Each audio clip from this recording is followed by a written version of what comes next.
Hello, my name is Eric Bricker and I'm the Chief Medical Officer of Compass Professional Health Services. Compass is a healthcare consumer advocacy firm. We provide tools and support for healthcare consumers. Compass supports about 1,200 employer clients across the country, and as the Chief Medical Officer I did my training at Johns Hopkins Hospital in Baltimore, Maryland. And today I'm going to speak with you about pediatricians and what healthcare consumers need to know about pediatricians. And so a pediatrician, first and foremost, is a doctor for children, ranging from newborns to toddlers, school-age children, all the way up through teenagers. And so when you're looking for a pediatric practice, one of the first things to know is that it's good to find a practice that has more than one pediatrician or more than one physician in it. And so the reason for that is because, I'm sure as all of you well know, illnesses for children are often unexpected. And so if you go to a pediatric practice that has more than one physician, then oftentimes it is much easier to make same-day appointments, not only for that particular physician, but you might be able to see one of the other physicians in that practice. Oftentimes group practices will also have extended hours, whether that be earlier in the morning or later in the evening. Sometimes they'll even have weekend hours, and they oftentimes will have an after-hours phone-in line that's not only staffed by a nurse, but might actually even be staffed by one of the physicians.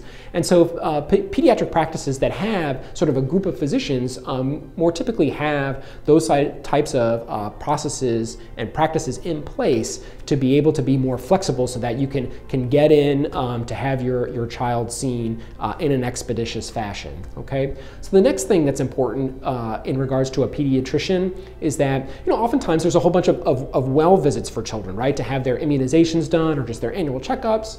And with health reform, those preventive visits are covered at 100%. In other words, it would be at no out-of-pocket cost to you. Now, oftentimes when people go for those well checkups, they also might talk about things like a sore throat or a cough. And if there's an actual sort of complaint or diagnosis that's discussed during that visit, then oftentimes that visit will not be coded as preventive, and it might be coded as a diagnostic visit. And if that's the case, then it's no longer covered at 100%, and then you would have to pay your copay or whatever the contract rate is for that particular office visit. So the copay might be $20, and the contract rate might be $80 if you don't have a copay. And so it's important to note that dynamic, that if you're truly going there for a wellness visit, that it will be covered at 100%. But if for whatever reason you do need to discuss some type of diagnosis, that it may no longer be covered at 100%, and you may actually have some type of out-of-pocket cost. So it's important to understand that dynamic as well, okay? So finally, the last thing to know in regards to pediatricians is that oftentimes the children are then prescribed a medication. And it's important to know that if your child ever is prescribed a brand name medication, that there oftentimes are many generic alternatives that are very appropriate for the child. So for example, there's a lot of name brand antibiotics, but then there's a lot of generic antibiotics that are very helpful. And the important thing about generic medications is because they've been around for so long, forget about the fact that they're less expensive, but they sort of have withstood the test of time. And so all of the side effects are sort of very well known. Their efficacy is very well known. And so it's very common for people to prescribe generic amoxicillin because it's been around for forever. Or generic azithromycin, or what used to be called a Z-Pak, because azithromycin has been around for a very long time. So there's a lot of generic antibiotics. There's also a lot of generic skin creams. So common thing would be like for diaper rash. You can get a brand name diaper rash cream that'll cost you like $120, but there's generic diaper rash medication called nystatin that's just been around for decades, and it's very tested and effective as well. And then lastly, a lot of allergy medication may be a brand name, but it actually might be available generic or even over the counter.